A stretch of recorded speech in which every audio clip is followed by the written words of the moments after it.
You'll be fine going to the hospital alone, right? I swear I'll send you straight to hell. My name is Lisa, and I'm currently 9 months pregnant. It's my first time giving birth, so while I'm filled with anxiety, I feel truly blessed about welcoming a new member into our family. My husband, David, is a white-collar worker and has weekends off. However, he doesn't offer much support around the house or help with shopping. This is because he usually goes back to his parents' home on weekends. David has a deep bond with his in-laws, and since their home is nearby, he spends almost every weekend there without any specific reason. Since becoming pregnant, I've been cautious about lifting heavy objects. For instance, when buying heavy items like rice, understanding friends often help out. My daily routine starts by waking up early, preparing breakfast for David, and seeing him off to work. Afterward, I do the cleaning and laundry, and then head out for any necessary shopping. Once I return home, I start prepping for dinner. Only after finishing these tasks can I finally have some relaxation time. Since taking maternity leave, I've taken up a new hobby, blogging. Every day, I write a diary accompanied by photos I take, such as meals, the blue sky, flowers blooming in the garden, and more. Many friends and acquaintances leave comments, and these moments of journaling have become small daily joys for me. One evening, as I was preparing dinner, my husband returned home as usual. He carelessly placed his bag and jacket on the sofa, and I tidied them up, hanging them on a coat hanger. "Welcome back. I made hamburgers for dinner. I'm going to take a bath," I said. Responding curtly, he headed straight for the bathroom. 3 years have passed since we got married, and there has been little kindness or consideration from him. I occasionally wonder if this is truly what a marital relationship should be like. But I've resigned myself to it. When David returned in his pajamas, I handed him a drink. "Where's the beer?" he asked, glancing at the bar. I hinted, "Sorry, I forgot to buy it today. I'll get some tomorrow." "Seriously? Go to the convenience store now." His demeanor changed immediately, and he spoke with evident anger. I was irritated.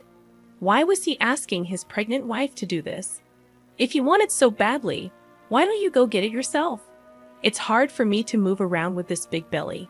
At that moment, he became even angrier and started shouting, "You're the one who forgot to buy it. It's your job to fix that mistake. Just because you're pregnant doesn't mean you get special treatment." My mother always said it's important to keep moving for the sake of health. Knowing that he doesn't calm down easily when he's angry, I reluctantly decided to go to the convenience store. Once I arrived, I bumped into Sarah, a neighbor. "Oh, Sarah, good evening." "Good evening, Lisa. Did you forget to buy something too?"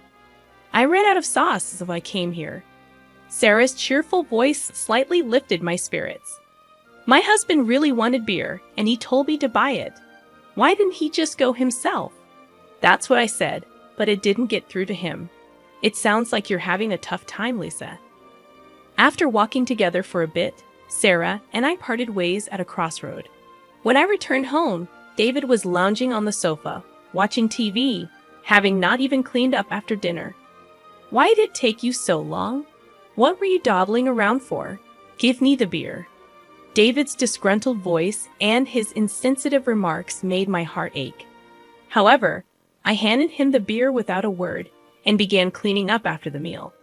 How could he say such things to me, especially when I'm pregnant? I felt the urge to retort, but I didn't want another shouting match, so I remained silent. Afterward, I had my dinner, took a relaxing bath, and headed to the bedroom. The next morning, David acted as if nothing had happened. It seems he's the type to forget everything after a good night's sleep. However, I couldn't forget his words from the previous night, and I consciously ignored him. "Why are you making that face so early in the morning? Don't take it out on me. I'm heading to work now, so be a bit considerate. You know the importance of appreciation, right?" Due to what he said, I was filled with the urge to retort, "That applies to you, doesn't it?" But out of shock and disbelief, all I could do was sigh deeply and see him off. "Be careful, right? I won't eat dinner tonight. See you." Without any explanation, David left in a hurry. After seeing him off, I took care of household chores and went shopping as usual. However, since David mentioned he wouldn't be having dinner, I decided to prepare something simple just for myself. Then, as I was about to start my meal alone in the evening, I heard David's unexpected return and rushed to the entrance. "I'm back. Thanks for your hard work, but you said you didn't need dinner today, right?" "Yeah, but my drinking party got canceled. I'm hungry. You have something to eat, right?" "Well, I only prepared a meal for myself today." Upon hearing this, David's face contorted with anger. "Didn't you even consider the possibility I might come back? This is unbelievable." Saying that, he moved to the dining table, and upon seeing the dinner I prepared, his mood worsened. "What do you call this a meal? I seriously question if you're properly doing your duties as a housewife. Don't waste the money I'm working for. I quickly prepared something for myself. Please don't get mad like this. Maybe you should learn proper cooking from my mom. Honestly, I've always found your cooking lacking." Again, he always compares me to his mother. Doesn't he realize how hurtful these comparisons can be? "I can't eat this. Go buy something." Hearing this, my heart sank further. What does he think of me? It's already night, and I've taken a bath. Can't you go buy it yourself? Forget it. You forgot to buy beer yesterday, didn't prepare dinner today. It's so frustrating. I'm going back to my parents' place. David stormed out and left alone in the house. I strangely felt a sense of relief. The next morning, as I expected, I received an angry call from David's mother. "How can you not serve David a proper meal?" This feels like moral harassment, if not worse. I explained what happened yesterday, but she wasn't accepting it. So I apologized and ended the call. After the call, my mood plummeted. Since David wasn't home, I decided to have a leisurely late brunch. However, the thought of David coming back tonight weighed on my mind. Considering yesterday's events, I decided to make tonight's dinner special. I shopped with more care than usual, picking out ingredients and adding David's favorite beer to the cart. I was determined to prepare a dinner that would earn David's praise. I shortened my blog update time a bit to allocate more time to cooking. After dedicating ample time to preparations, the table was set beautifully, as if it was a special occasion. Looking at it, I felt a sense of accomplishment and couldn't help but praise myself. With this, he should definitely be satisfied. I waited patiently in the dining room for David to come home, but as time passed, there was no sign of him. I tried contacting him several times via my smartphone, but there was no response, and I became more worried as the clock continued to tick. 1 hour, then 2 hours passed, and I began to get anxious. Did he possibly go to his parents' house? Thinking this, I called David's parents to check, but they said he hadn't come there either. I tried calling David multiple times, but still, there was no response. As midnight approached, just when I was considering contacting the police, a staggering David returned home. He seemed clearly drunk. "I'm home, hiccup." I rushed to the entrance in concern and found David lying on the hallway floor.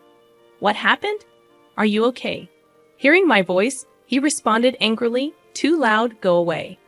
He then staggered towards the dining room. When I tried to support him, he forcefully shook off my hand. "Don't touch me. Don't come near me with that ugly face. To think you're my wife." In his drunken state, he spat out those words and then just lay down right there. Those words were beyond shocking. Why? Why can't he consider others' feelings? His remarks hurt me deeply, and I was filled with thoughts of maybe he no longer sees me as family. Tears welled up in my eyes. I put so much effort into cooking, it was all for nothing. With that thought, I had my dinner alone and enveloped in loneliness. The next morning, David woke up as if nothing had happened. "My head hurts. I guess I drank too much." "But why did you leave me in the hallway? You chose to lie down there, David. It's not my fault. Aren't you my wife? At least take care of me when I'm drunk." David's words made me wonder why he always blames me right away. If you weren't going to eat at home, you could have at least let me know. I had prepared a nice meal, and I called you multiple times. Why didn't you answer? Then David replied nonchalantly, "My drinking party from the day before got rescheduled to yesterday. Do I have to report everything? Besides, you know how hard it is to pick up the phone during a gathering. Think about my situation. With every word David said, my heart got colder and my expectations of him diminished. That way, I won't feel hurt or disappointed anymore. This thought lingered in my mind that I'm taking a break and going back to my parents' home tomorrow. Being with you lately feels unpleasant and boring. Seeing David's attitude of looking down on me made me increasingly consider the option of divorce. Our baby is due soon, and my heart races in anticipation. Even though I've heard stories about the pains of labor from friends, my excitement to meet the new life inside me overshadows those concerns. The neighbors often encourage me with words like, "It's just a little while longer," which brightens my mood. Hey, want to go on a family trip soon after David returned home? He made a surprising suggestion. Really? But I'm talking about a family trip. My mom and dad want to join. I was taken aback. Why would parents make such a proposal? Tensions exist between me and David's parents whenever there's an issue concerning David. They tend to blame me, like the previous phone call incident. However, the sudden idea of a trip left me doubtful. I'm about to give birth soon, and traveling a long distance might be a bit risky. David replied, "How many times do I have to tell you? Just because you're pregnant doesn't mean you're sick. My parents are thoughtfully inviting us. But what if something happens?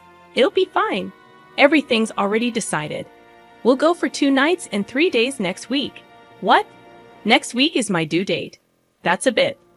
Just do as you're told. Prepare for the trip. End of discussion.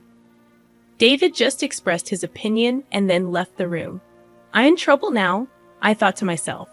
The next day, I sought advice from a close friend and explained the situation.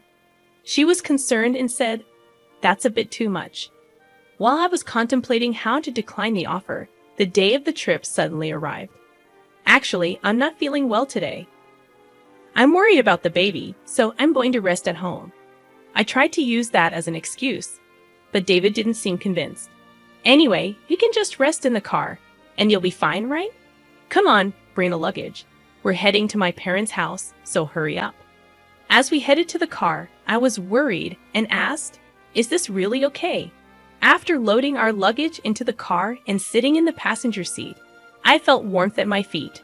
Looking down, I noticed water spreading around them. Oh my water broke. I immediately informed David.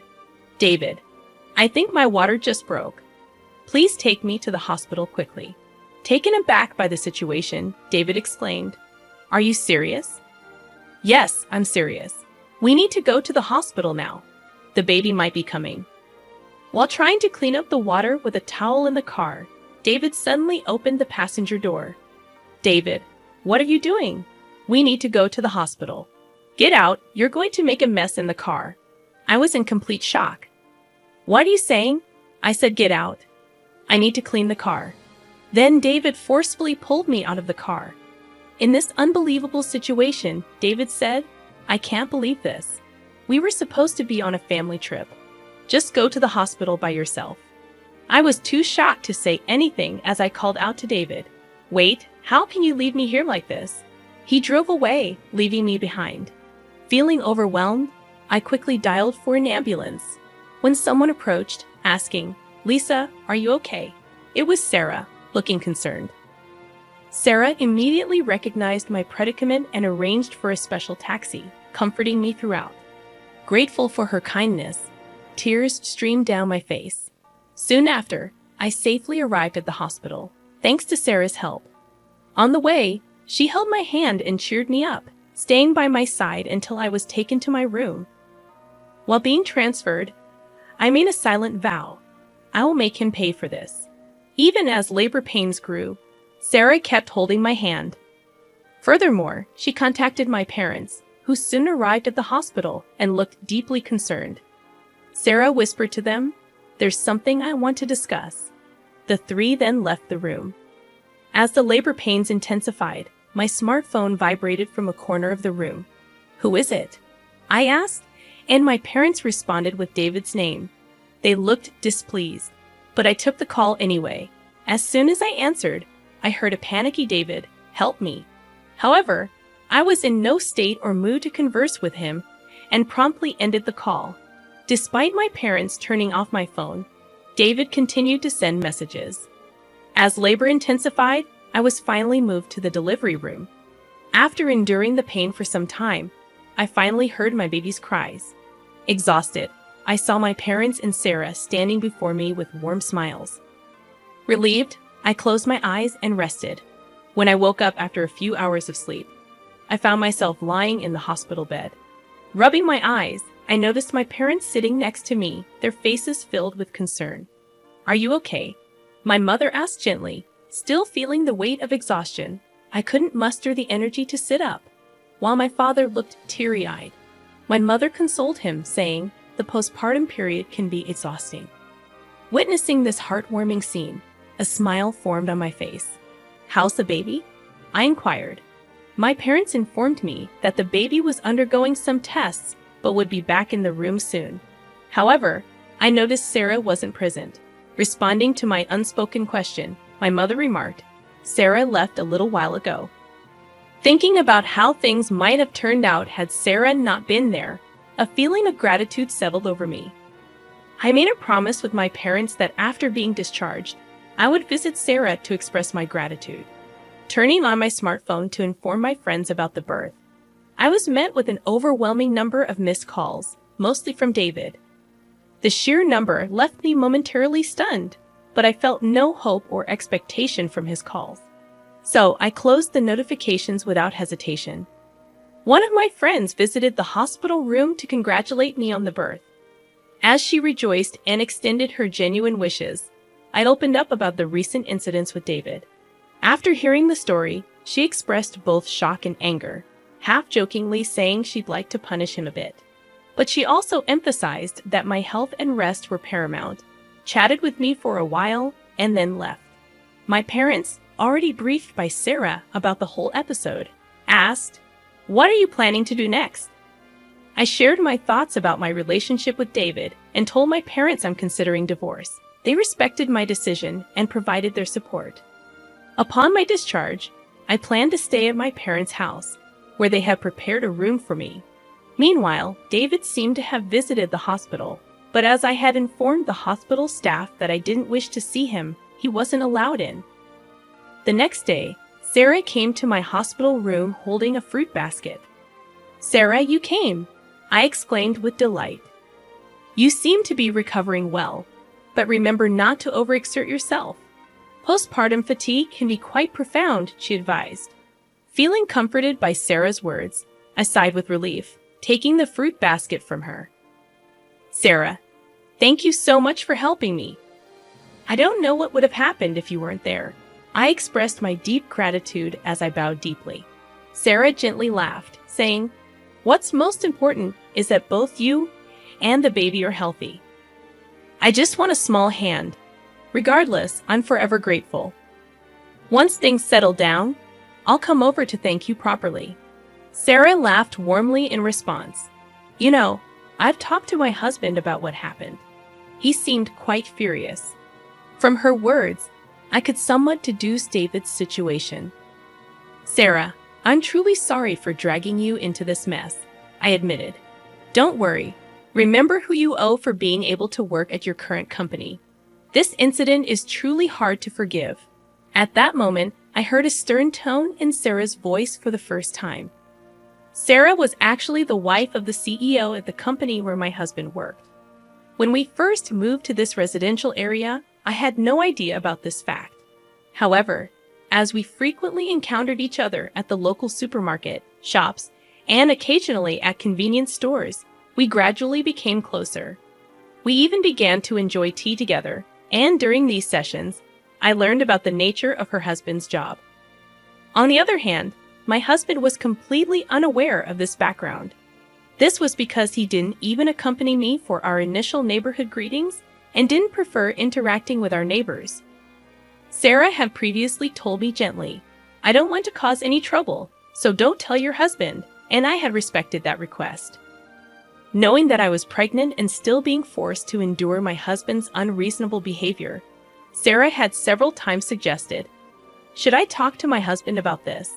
However, I had always declined, not wanting to trouble her. But with this recent incident, perhaps even Sarah reached her limit. That's why my husband kept calling Sarah. I really can't thank you enough for everything. Sarah's strong words made me realize how fortunate I was to have someone who'd go to such lengths for me. I couldn't help but tear up. Seeing my reaction, Sarah once again gave me a warm smile. Lisa, you're a dear friend to me. I can't just stand by and watch when something like this happens to a friend. Our conversation was filled with heartfelt smiles. However, my husband's messages didn't stop despite the barrage of notifications. Online, I consciously ignored them all. Thinking about the divorce made my mind clear, and all I wanted was to think about how to live my life with my baby. As I was preparing to leave the hospital, a close friend visited my room, handing me her smartphone and saying, "I want you to see this."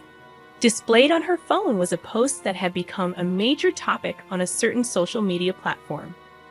When I asked what it was about, she informed me that she had posted about my husband's recent actions on social media. My friend had a significant influence on social media with a massive follower count.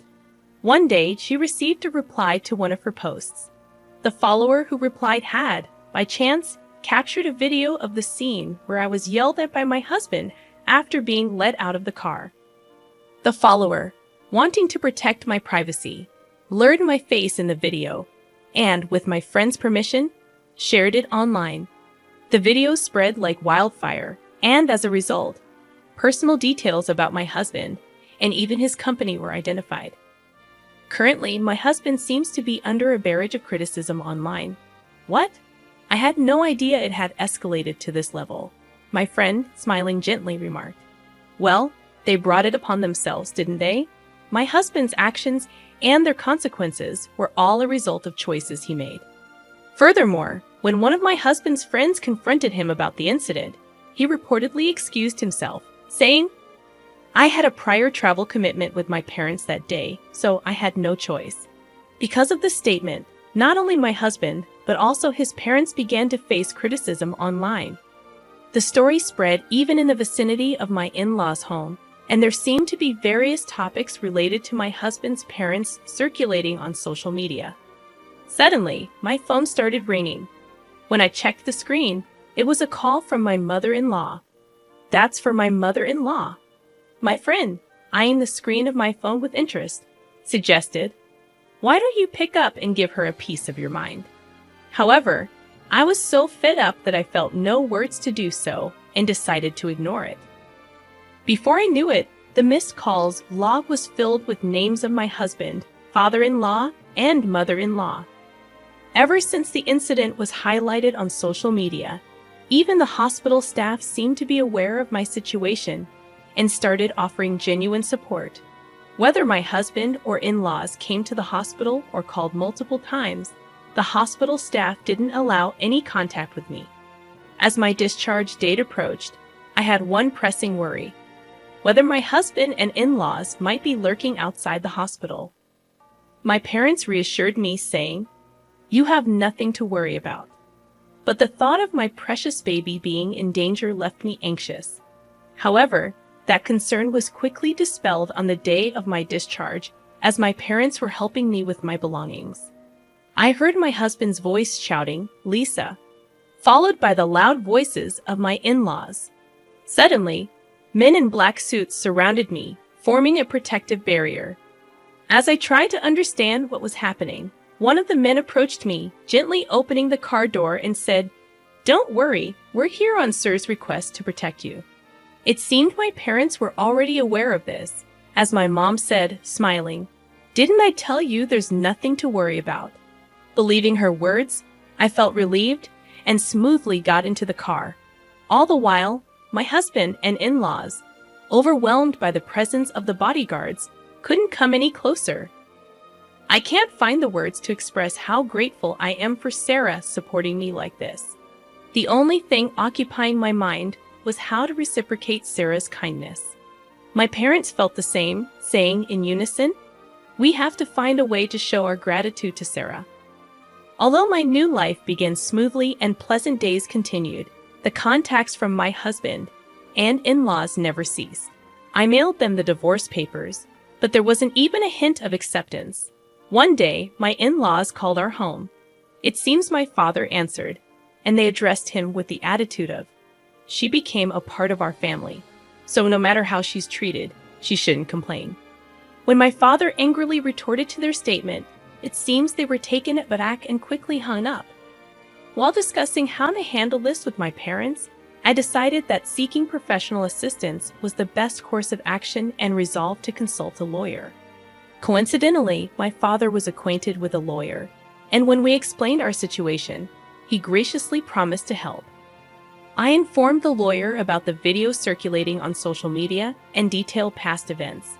When the lawyer reached out on our behalf, my husband was initially taken aback. However, over time, he became defiant. "We'll solve marital issues ourselves. We don't need a lawyer," he argued in a fled tone. However, the lawyer calmly responded, "I'm acting upon Lisa's request.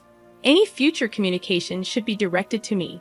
It's up to Lisa, my client, to decide whether or not she wants to involve a lawyer." My husband was at a loss for words, though initially refusing to divorce. When mediation and the possibility of a court case were suggested, the word court seemed to shake him, and he reluctantly agreed to the divorce. I have no interest in the child and have no intention of seeing them in the future, so I don't see why I should pay child support. As for property distribution, I did nothing wrong, he claimed irrationally. The lawyer calmly explained from a legal perspective, but my husband still seemed unconvinced. "In that case, it seems we'll meet in court," the lawyer suggested. My in-laws, who were listening nearby, appeared to panic and immediately agreed. When I was informed of this by the lawyer, I was shocked that I had ever married such a man. I had been communicating with Sarah since returning to my parents' home, and when I told her about the recent events, she playfully and gleefully suggested, "How about seizing your ex-husband's retirement pay? Garnishment is one way, right?" Feeling overwhelmed by Sarah's astuteness, a while later, I was contacted by the lawyer who conveyed that my husband wished to apologize in person. Wanting a satisfactory conclusion, I agreed to converse over the phone under the supervision of the lawyer. The day of the scheduled call arrived. On that day, I was accompanied by my parents and the lawyer. From the other end of the line, I heard, "Finally, you answer. Apologize now, and I'll forgive you. So come back home. Let's be a couple again. The house is a mess. I might lose my job, and everyone's looking at me coldly. All of this is your fault, so take responsibility." He continued to bombard me with accusations. Without being overwhelmed, I calmly chose how to react. When he said, "See, you can't even reply properly, truly a woman with no redeeming qualities," I finally responded, "Just so you know, this conversation is being recorded. I'll keep it as evidence. Goodbye." Hearing this, my husband's voice revealed his shock. "Wait, you recorded it? That's not fair, right? I was joking. I'm sorry. I can't live without you. Let's start over. We truly loved each other, right? I promise I'll try harder from now on." After hearing those words, I immediately hung up the phone. With the recorded data in hand, I handed it to the lawyer and asked, "Can you utilize this audio as evidence?" Shaking his head in disbelief, the lawyer remarked, "He truly is an incorrigible man." My parents, feeling the same as me, had firmly decided to sever ties with him. Seeing his behavior filled them more with astonishment and disappointment than anger. At some point, I realized I was slightly enjoying this drama, clinging to the little devilish side of me that emerged. The divorce procedures with my husband concluded smoothly. Both the property distribution and child support agreements went forward without a hitch, and the turmoil began to subside. Due to the information Sarah shared with her husband, the president of my ex-husband's company, he was promptly disciplined. The president, known for his family-oriented values, believed that an employee who couldn't protect his family couldn't be trusted by the company. David lost his job, couldn't make housing loan payments, and returned to his parents' home. His reputation was tarnished by the viral video, and he struggled to find stable employment, barely making ends meet with short-term part-time jobs. Rumors spread about his parents too, and according to reports from Sir's friends in the neighborhood, they seemed to live in perpetual unease. The cold societal judgment they faced, which exceeded my expectations, made me think that, surprisingly, this ostracization might be harder for them than any legal repercussions. With most matters settled and my health recovering, my parents, my baby, and I visited Sarah's home to express our gratitude. Both Sarah and her husband seemed genuinely happy and doted on my baby, making us feel warm and welcome. After that, Sarah and my mother became close friends. Similarly, Sarah's husband and my father got along very well, and our families grew close. Furthermore, Sarah and her husband's son was around my age, and to everyone's surprise, our relationship began to develop in an unexpected direction. A few years later, the idea that I might actually become a part of Sir family was something no one could have ever predicted. Life truly is full of surprises.